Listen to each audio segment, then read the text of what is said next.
Hello friends, welcome to my YouTube channel infinite Gyan. So friends, आज हम discuss करेंगे homopolymers और कोपॉलीमर्स के बारे में। इससे पहले वाली वीडियो में हमने इंट्रोडक्शन ऑफ पॉलीमर्स किए थे, साथ ही साथ बेसिक कंसेप्ट्स भी किए थे पॉलीमर्स के। सो फ्रेंड्स, आइए शुरू करते हैं। Homopolymer, a polymer formed from identical type of monomers is called homopolymer। ठीक है, ऐसे पॉलीमर्स जो फॉर्म्ड होते हैं आइडेंटिकल यानी कि सेम टाइप के मोनोमर्स से, उन्हें हम क्या बोल देते हैं? होमोपॉलीमर उन्हें हम बोल देते हैं। जैसे कि for example polyethylene is a homopolymer of monomer ethylene. ठीक है, इसमें एक ही तरह का मोनोमर यूज हुआ है, यानी कि आइडेंटिकल तरह का मोनोमर यूज हुआ है, जो कि है इथिलीन। तो हमारा ये जो इथिलीन है, इसका जो स्ट्रक्चर है वो इस तरह से है, CH2 डबल बॉन्ड CH2। और यहाँ पे हम मेंशन करते हैं कितने नंबर ऑफ हमने मोनोमर लिए हैं, इसके N मतलब कि नंबर कितने लिए हैं हमने इथिलीन मोनोमर के नंबर। और फिर ये क्या होता है, पॉलीमराइजेशन होती है। यहाँ पे क्या होता है, पॉलीमराइजेशन होगी। फिर उसके बाद में हमारे पास क्या बन जाएगा, पॉलीमर बन जाएगा पॉलीइथिलीन। यहाँ पे क्या आ जाएगा, CH2 सिंगल बॉन्ड CH2, और ये इस तरह से हमारे पास क्या बन गया, पॉलीइथिलीन। ठीक है, अब ये जो हमारे पास पॉलीइथिलीन बना है, यहाँ पे ये जो ये वाला डबल बॉन्ड है, ये ऊपर है, ये ब्रेक हो जाता है। इसके ऊपर क्या होता है, ये हमारा पाई बॉन्ड है, और ये जो नीचे वाला बॉन्ड है ये हमारा सिग्मा बॉन्ड है। ठीक है, तो क्या होता है, दो बॉन्ड होते हैं हमारे पास, एक होता है पाई, एक होता है सिग्मा। अब ये जो पाई बॉन्ड है ये क्लाउडिंग से बना होता है। ठीक है, ये क्लाउडिंग से बना होता है, तो ये क्या होता है, वीक होता है। क्या होता है, वीक। और ये जो हमारा सिग्मा बॉन्ड है ये होता है स्ट्रॉन्ग। ठीक है, अब ये जो ये वाला बॉन्ड है ये ब्रेक होता है हमारे पास, तब जाकर के हमारी ये चेन फॉर्म होती है और हमारा एक पॉलीमर बनता है। ठीक है, तो एक बॉन्ड में कितने इलेक्ट्रॉन्स होते हैं हमारे पास, एक बॉन्ड में हमारे पास 2 इलेक्ट्रॉन्स होते हैं। ठीक है, तो इनमें से ये जो 2 इलेक्ट्रॉन है, ये वाला इलेक्ट्रॉन क्लाउड ब्रेक होता है, और एक इलेक्ट्रॉन यहाँ को चला जाता है और एक चला जाता है यहाँ। ठीक है, इस तरह से ये चले जाते हैं। और हमने कहा था इससे पहले वाली वीडियो में कि कोवेलेंट बॉन्ड से ये लिंक्ड होते हैं। ये क्या है, कोवेलेंट बॉन्ड। ये क्या है, कोवेलेंट बॉन्ड। ठीक है, अब ये जो ये वाला है, ये वाला इलेक्ट्रॉन और ये वाला इलेक्ट्रॉन मिलके किसी और अगले वाले मॉलिक्यूल के साथ, अगले वाले मोनोमर के इस मॉलिक्यूल के साथ मिलेंगे और एक चेन फॉर्म करेंगे इस तरह से। जैसे कि ये है हमारे पास CH2, एक यहाँ पे आ गया और एक यहाँ पे आ गया। अब आगे वाला जो मोनोमर है उसका भी इस तरह से एक इलेक्ट्रॉन होगा, इस तरह से। तो ये दो इलेक्ट्रॉन मिलकर के क्या बना देंगे, बॉन्ड बना देंगे। और ये कौन सा बॉन्ड होता है, कोवेलेंट बॉन्ड होता है। आपको पता है कि कोवेलेंट बॉन्ड बनता है शेयरिंग ऑफ इलेक्ट्रॉन से। तो यहाँ पे दोनों ने इलेक्ट्रॉन्स को शेयर किया और एक कोवेलेंट बॉन्ड बना दिया। इस तरह से हमारी ये चेन आगे की तरफ बढ़ती है, और फिर वो डिपेंड करता है कि हमने कितने मोनोमर यूनिट्स लिए हैं। ठीक है, N नंबर से वो आगे की तरफ उतने मोनोमर्स को मिला करके हमारे पास क्या बन जाएगा, पॉलीमर। तो ये था इसका एक ईजीएस्ट एग्जाम्पल। और फिर आगे के एग्जाम्पल हैं हमारे पास कुछ होमोपॉलीमर्स के, वो हैं पॉलीस्टीरीन, पॉलीएक्राइलोनाइट्राइल, पॉलीविनाइल क्लोराइड। तो आइए बात करते हैं पॉलीस्टीरीन के स्ट्रक्चर की। तो पॉलीस्टीरीन का स्ट्रक्चर कुछ इस तरह से होता है हमारे पास। देखिए, CH2 डबल बॉन्ड CH, और यहाँ पे क्या होता है, एक रिंग लगा होता है। ठीक है, ये क्या है, रिंग।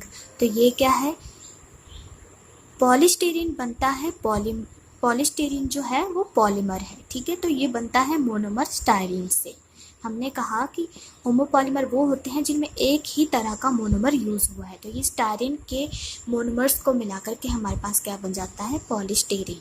तो पॉलीस्टीरीन को हम किस तरह से लिखेंगे, CH2। ठीक है। यहाँ पे आ गया हमारे पास CH, ये आ गया हमारे पास रिंग, और ये आ गया हमारे पास इस तरह से। ओके, ये है हमारा पॉलीस्टीरीन।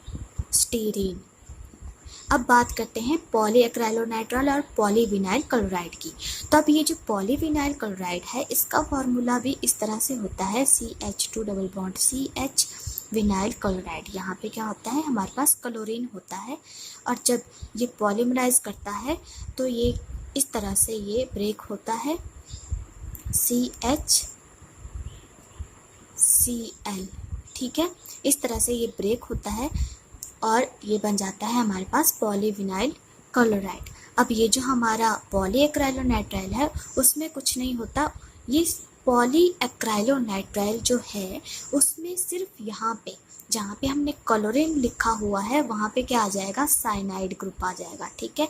बाकी सेम रहेगा सब कुछ, साइनाइड ग्रुप आ जाएगा। साइनाइड ग्रुप में यहाँ पे इनके बीच में ट्रिपल बॉन्ड लगा हुआ होता है, ठीक है। यही कारण है कि हम पॉलीएक्राइलोनाइट्राइल को क्या बोल सकते हैं, पॉलीविनाइल साइनाइड भी हम इसको बोल सकते हैं, ठीक है। पॉलीविनाइल साइनाइड भी हम पॉलीएक्राइलोनाइट्राइल को बोल सकते हैं, क्योंकि पॉलीविनाइल क्लोराइड जो है, इनका सिर्फ यहाँ पे क्लोरीन और साइनाइड का फ़र्क है, ठीक है। क्योंकि ये जो हमारा विनाइल है, ये एक ग्रुप होता है। विनाइल ग्रुप कौन सा है हमारा, ये जो स्टाइरीन में भी लगा हुआ है, ये सारा का सारा क्या है, विनाइल ग्रुप है, ठीक है। विनाइल ग्रुप का जो जनरल फार्मूला होता है, वो होता है इस तरह से CH डबल बॉन्ड CH2, ठीक है। यहाँ पे डबल बॉन्ड आता है, तो यहाँ पे आप कोई भी R का मतलब कोई भी ग्रुप या एटम आप इसके साथ लगा सकते हैं। जैसा कि हमने यहाँ पे बेंजीन रिंग को लगाया है, यहाँ पे क्लोरीन को लगाया है, यहाँ पे हम पॉलीएक्राइलोनाइट्राइल में साइनाइड को लगा रहे हैं, ठीक है। इस तरह से ये स्ट्रक्चर्स बनते हैं।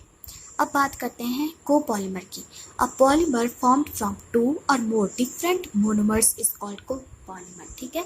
कोपॉलीमर में हम दो या दो से अधिक अलग तरह के मोनोमर को मिलाते हैं और उनसे हमारा क्या बन जाता है, कोपॉलीमर, ठीक है।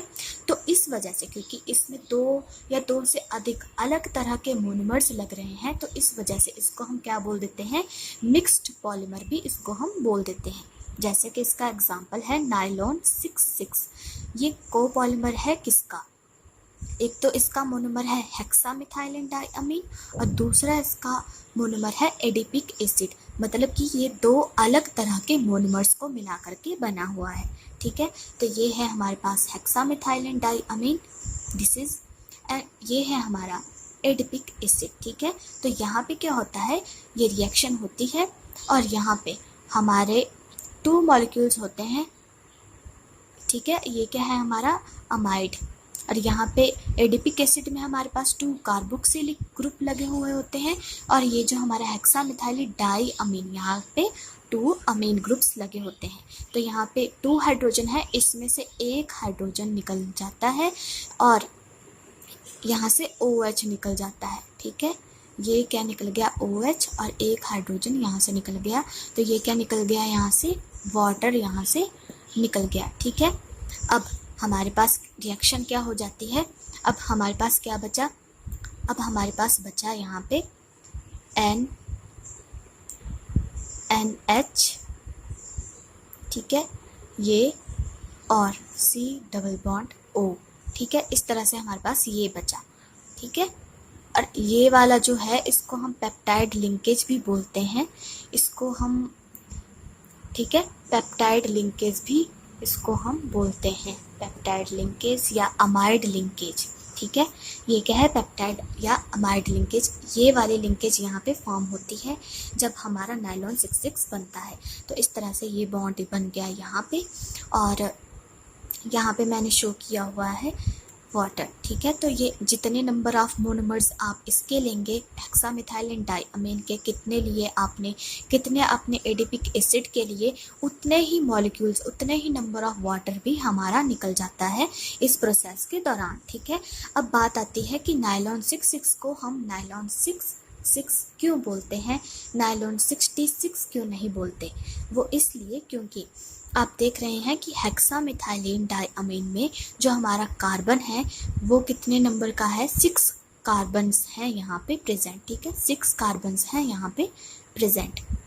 और दूसरा ये जो हमारा एडिपिक एसिड है यहाँ पे भी हमारे क्या है, 6 कार्बन्स हैं, ठीक है।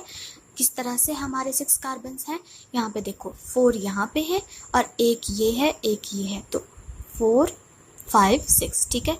तो इस वजह से क्योंकि दोनों ही मोनोमर्स के पास 6 कार्बन है तो इस वजह से हमने लिखा नाइलॉन 6 कोपॉलीमर, ठीक है। किसका है ये कोपॉलीमर, हेक्सामिथाइलिन डाइअमीन का और एडिपिक एसिड का।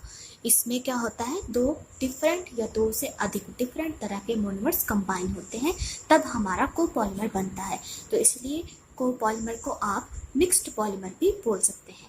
सो फ्रेंड्स, ये थी आज की हमारी वीडियो। अगर आपको वीडियो पसंद आई हो तो चैनल को लाइक, शेयर, कमेंट और सब्सक्राइब जरूर कीजिएगा। और हाँ फ्रेंड्स, इससे आगे वाली वीडियो में हम करेंगे classification of polymers. Till then guys, take care, good bye.